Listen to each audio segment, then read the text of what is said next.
I still remember the exact tone of his voice, cold, dismissive, and final. Don't complain. This is all you get. Those words landed like a slap across the face in our packed conference room. Mr. Victor Kane, our CEO, stood at the front with his arms crossed, staring down at us as if we were spoiled children.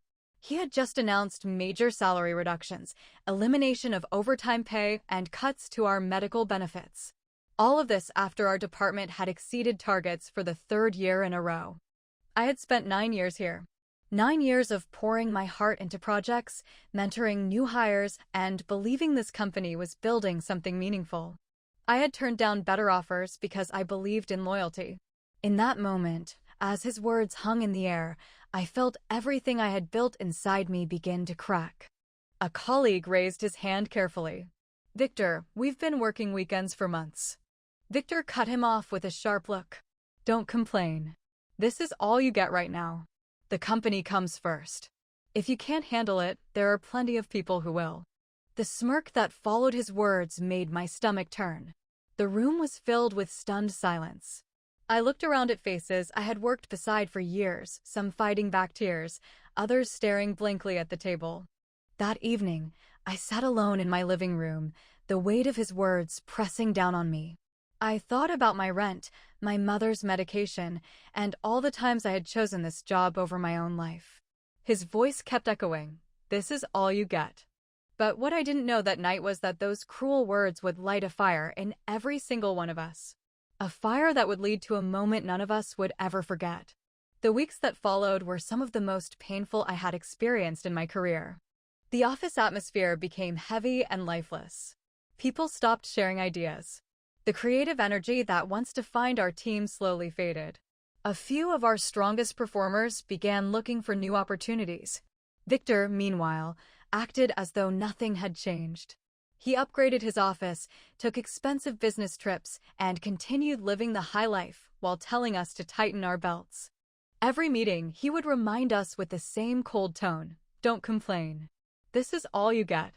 His words shattered the last piece of respect I had for him.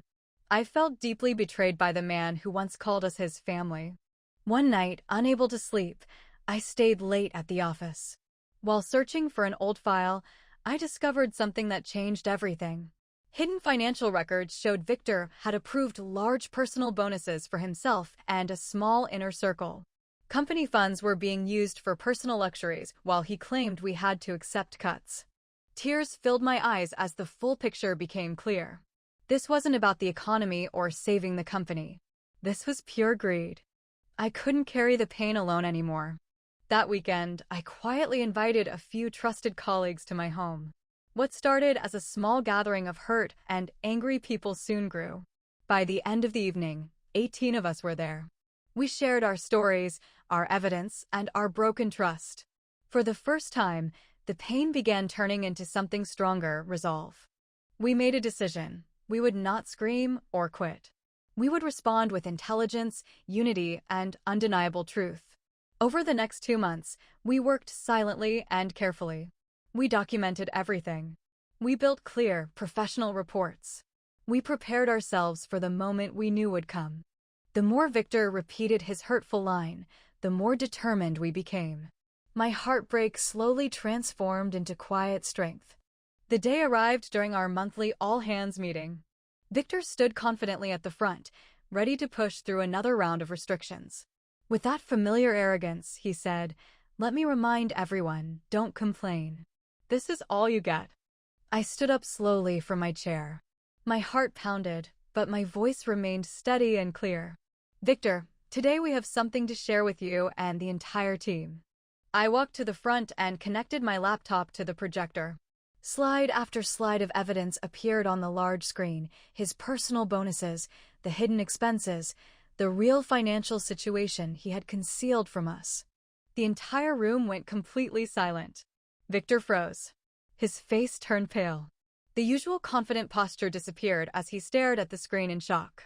He tried to speak but could only stammer. This is not, you can't." One by one, my colleagues stood up and calmly added their parts of the truth. The evidence was overwhelming. Even the board members who had joined the meeting looked stunned.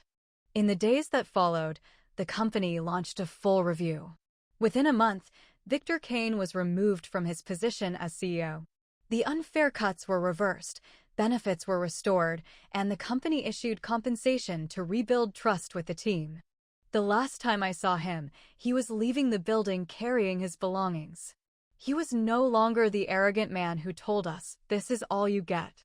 He looked completely frozen, broken by the consequences of his own actions. As he walked past me, I met his eyes and said softly, "We didn't complain, Victor. We simply showed the truth." Today, our workplace has been transformed. There is respect, fairness, and real appreciation. We proved that when people stand together with courage and truth, even the most powerful voices can be held accountable. If there's one lesson I want you to take from my story, it's this: never let anyone silence you or make you feel like you deserve less than what you've earned. Your voice matters. Your worth is real. When someone tries to diminish you, remember that quiet strength and unity can create powerful change. The most meaningful revenge isn't loud, it's dignified, united, and truthful. Thank you for listening to my story.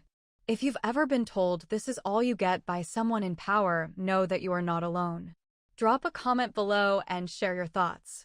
Stay strong, stay dignified, and never stop believing in your own value.